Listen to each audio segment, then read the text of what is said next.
നമസ്തേ. ഇംഗ്ലീഷിൽ നന്നായി പ്രസംഗിക്കാൻ അറിയുമായിരുന്നുവെങ്കിൽ ജോൺ ബ്രിട്ടാസിനെ മാറ്റി സാക്ഷാൽ പിണറായി വിജയൻ തന്നെ നമ്മുടെ ഓപ്പറേഷൻ സിന്ധൂറിനെ തുടർന്ന് ഇന്ത്യക്ക് വേണ്ടി ലോകവേദികളിൽ പോയി പാകിസ്ഥാന്റെ ഭീകരതയെ തുറന്നു കാണിച്ചേനെ. അതാണ് സത്യത്തിൽ ഇന്ത്യക്കാരുടെ ഇപ്പോഴത്തെ ഐക്യം എന്ന് പറയുന്നത്. ഈ ഒരു സാഹചര്യത്തിലാണ് പാകിസ്ഥാൻ മുൻ ക്രിക്കറ്റ് താരവും കടുത്ത ഇന്ത്യ വിരുദ്ധനും മതതീവ്രവാദിയുമായ ഷാഹിദ് അഫ്രീദി എന്ന മതഭീകരന് ദുബായിലെ മലയാളി കൂട്ടായ്മ പാകിസ്ഥാൻ അസോസിയേഷൻ ഹാളിൽ ഇക്കഴിഞ്ഞയിടെ വൻ സ്വീകരണം ഒരുക്കിയത്. അതിപ്പോൾ വൻ വിവാദമായിരിക്കുകയുമാണ്. പഹൽഗാം ഭീകരാക്രമണത്തെ തുടർന്നുള്ള ഇന്ത്യ പാകിസ്ഥാൻ സംഘർഷത്തിൽ ശക്തമായ ഇന്ത്യ വിരുദ്ധ നിലപാടാണ് അഫ്രീദി സ്വീകരിച്ചത്.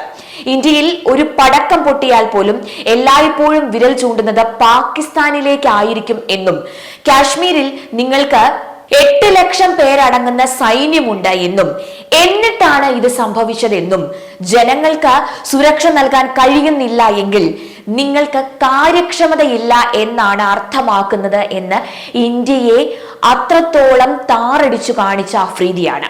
അഫ്രീദിയുടെ ഈ വാക്കുകൾക്ക് കടുത്ത ഭാഷയിലാണ് അപ്പോൾ ഇന്ത്യ മറുപടി നൽകിയതും. ഈ സംഭവത്തെ കുറിച്ചുള്ള ഇന്ത്യൻ മാധ്യമങ്ങളുടെ കവറേജിനെ പരിഹസിച്ചുകൊണ്ടായിരുന്നു അഫ്രീദി ഒരു ബോളിവുഡ് പ്രൊഡക്ഷനോട് ഉപമിച്ചുകൊണ്ട് പറഞ്ഞത്. അതുകൂടാതെ ഈ ആക്രമണത്തിൽ പാകിസ്ഥാന് പങ്കുണ്ടെന്ന് ആരോപിച്ചതിന് ഇന്ത്യൻ ക്രിക്കറ്റ് കളിക്കാരെ പരോക്ഷമായി അഫ്രീദി വിമർശിക്കുകയും ചെയ്തു എന്നോർക്കണം. ഇന്ത്യയെ ഇങ്ങനെ അപമാനിച്ച ഒരു ക്രിക്കറ്റർ ആണ് രാഹിബ് അഫ്രീദി. എന്നിട്ടും കിട്ടിയത് ബൂം ബൂം ആർപ്പുവിളിയാണ് അങ്ങ് ദുബായിലെ ആ സ്വീകരണം മലയാളികളെ നാണക്കേടിന്റെ നെറുകയിൽ എത്തിച്ചു എന്ന് തന്നെ പറയാം.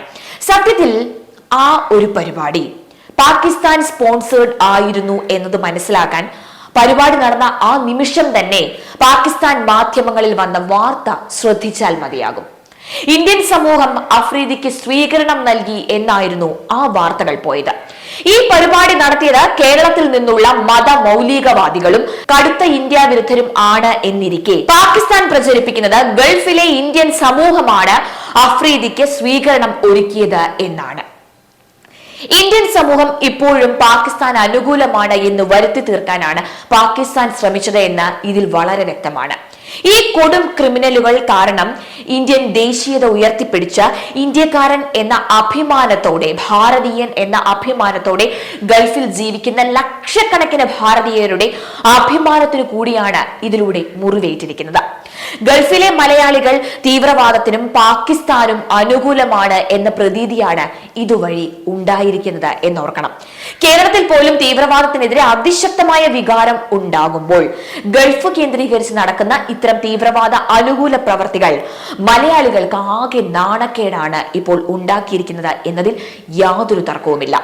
നമ്മുടെ നാട്ടിലെ തീവ്രവാദി അനുകൂലികളും ഇന്ത്യ വിരുദ്ധരും കരുതിയിരുന്നത് പാകിസ്ഥാനും ചൈനയും തുർക്കിയും ബംഗ്ലാദേശും ഒക്കെ ചേർന്നാൽ നമ്മുടെ ഭാരതത്തെ ആക്രമിച്ച് കീഴടക്കാം എന്നും ഭാരതത്തിൽ ഒരു ഇസ്ലാമിക് റിപ്പബ്ലിക് സ്ഥാപിക്കാം എന്നുമൊക്കെ ആയിരുന്നു. വെറും 36 മണിക്കൂറിൽ പാകിസ്ഥാന്റെ മുക്കിനും മൂലയ്ക്കും ഇന്ത്യൻ സേന തീമഴ പെയ്യിക്കുകയും ചൈനയും തുർക്കിയും പാകിസ്ഥാന് കൊടുത്ത ആയുധങ്ങൾ എല്ലാം ഇന്ത്യ പൂ പറിക്കുന്ന ഒരു ലാഘവത്തോടു കൂടി തകർക്കുകയും ചെയ്തപ്പോൾ ഏറ്റവും കൂടുതൽ ഞെട്ടിയത് സത്യത്തിൽ പാകിസ്ഥാനും ചൈനയും തുർക്കിയും ഒന്നുമായിരുന്നില്ല. പകരം പാകിസ്ഥാൻ അനുകൂല പരിപാടി സംഘടിപ്പിച്ചത് പോലത്തെ ഇവിടുത്തെ ആളുകൾ തന്നെയായിരുന്നു. നമ്മുടെ ഭാരതത്തിന്റെ കരുത്ത് ഇത്രയും ഉണ്ട് എന്ന് ഇവറ്റകൾ ഒട്ടും തന്നെ കരുതിയിരുന്നില്ല എന്ന് തന്നെ പറയാം. ഇന്ത്യൻ നേവി രംഗത്തിറങ്ങാതിരുന്നിട്ട് പോലും വെറും 36 മണിക്കൂർ വേണ്ടി വന്നില്ല നമ്മുടെ ഭാരതത്തിന്. അടുത്ത 15-20 കൊല്ലത്തേക്കെങ്കിലും ഭാരതത്തെ തൊടാൻ ഇവർക്കിനി ധൈര്യം വരില്ല. അതിന്റെ നിരാശയാണ് ഈ കാട്ടിക്കൂട്ടുന്നത് അത്രയും. വരുന്ന ഓണം ആഘോഷത്തിന് ഭാരതം തിരയുന്ന കൊടും ഭീകരരായ ഹാഫിസ് സെയ്ദിനെയോ മസൂദ് അസറിനെയോ മുഖ്യ അതിഥികളായി ഇവർ കൊണ്ടുവന്നാൽ ഇനി അത്ഭുതപ്പെടാനൊന്നുമില്ല. നമ്മുടെ ഭാരതീയരുടെ ബഹിഷ്കരണത്തിൽ വലയുന്ന തുർക്കിയുടെ ടൂറിസം സെക്ടറിനെ രക്ഷിക്കാൻ വേണ്ടി ഗൾഫ് കേന്ദ്രീകരിച്ച് തുർക്കിയിലേക്ക് ചെലവ് കുറഞ്ഞ നിരക്കിൽ ടൂർ പാക്കേജ് സംഘടിപ്പിക്കുന്നതും ഇതേ മനോനിലയുള്ള ആളുകൾ തന്നെയാണ് എന്ന് നിങ്ങൾ മനസ്സിലാക്കണം. നമ്മുടെ സുരക്ഷാ ഏജൻസികൾ ഈ കൊടും ക്രിമിനലുകളുടെ തീവ്രവാദ അനുകൂല ഇന്ത്യ വിരുദ്ധ പ്രവർത്തനങ്ങൾ അന്വേഷിച്ചു കണ്ടെത്തുകയും അവരെ എന്നും നിരീക്ഷണത്തിൽ വയ്ക്കുകയും ചെയ്യുക തന്നെ വേണം. അതുപോലെ തന്നെ ഈ രാജ്യദ്രോഹികൾക്കെതിരെ പൊതുസമൂഹവും ജാഗ്രത പുലർത്തുകയും അവരെ പൊതുസമൂഹത്തിൽ തുറന്ന് കാട്ടുകയും വേണം. ഒരു കാര്യം കൂടി പറഞ്ഞ് അവസാനിപ്പിക്കാം. കേരളം പഴയതുപോലെ തീവ്രവാദ അനുകൂല മണ്ണാണെന്ന് ഇനിയും നിങ്ങൾ കരുതരുത്. കേരളവും ആകെ മാറുകയാണ്. നിന്റെയൊക്കെ ഉള്ളിലിരിപ്പ് തിരിച്ചറിയാൻ കുറച്ച് വൈകിപ്പോയി എന്ന് മാത്രം. തീവ്രവാദത്തിനും ഭാരത വിരുദ്ധതയ്ക്കും പിന്തുണ കൊടുത്തിട്ട് കേരളത്തിൽ വന്ന് സ്വസ്ഥമായി കഴിയാമെന്ന് ആരും കരുതണ്ട. ഇന്ത്യൻ ദേശീയതയും ഇന്ത്യയുടെ ജനാധിപത്യത്തിന്റെ ശക്തിയും ഇന്ത്യയുടെ വളർച്ചയും ഒക്കെ കണ്ടുകൊണ്ട് നിരാശ മൂത്ത ഗൾഫിൽ തന്നെ കിടന്ന് പുഴുത്തു ചാകാനായിരിക്കും ചിലപ്പോൾ നിങ്ങളുടെയൊക്കെ വിധി എന്ന് പറയാതെയും വയ്യ. നമ്മുടെ ഭാരതത്തിൽ പടക്കം പൊട്ടിയാൽ പോലും കുറ്റം പാകിസ്ഥാന്. അവർക്ക് കാശ്മീരിൽ 8 ലക്ഷത്തോളം സൈനികരുണ്ട്. എന്നിട്ടും ഇത് സംഭവിച്ചു. അതിന്റെ അർത്ഥം അവർക്ക് കഴിവില്ല എന്ന് ഇന്ത്യയെ അപമാനിച്ച ക്രിക്കറ്ററാണ് ഷാഹിബ് അഫ്രീദി. എന്നിട്ടും ഷാഹിബിന് ദുബായിൽ കിട്ടിയത് ബൂം ബൂം ആർപ്പുവിളിയാണ്. ദുബായിലെ ആ സ്വീകരണം, ഞാൻ വീണ്ടും എടുത്തു പറയുന്നു, ദുബായിലെ ആ സ്വീകരണം മലയാളിക്ക് നാണക്കേടിന്റെ നെറുകയിലാണ് എത്തിച്ചത്.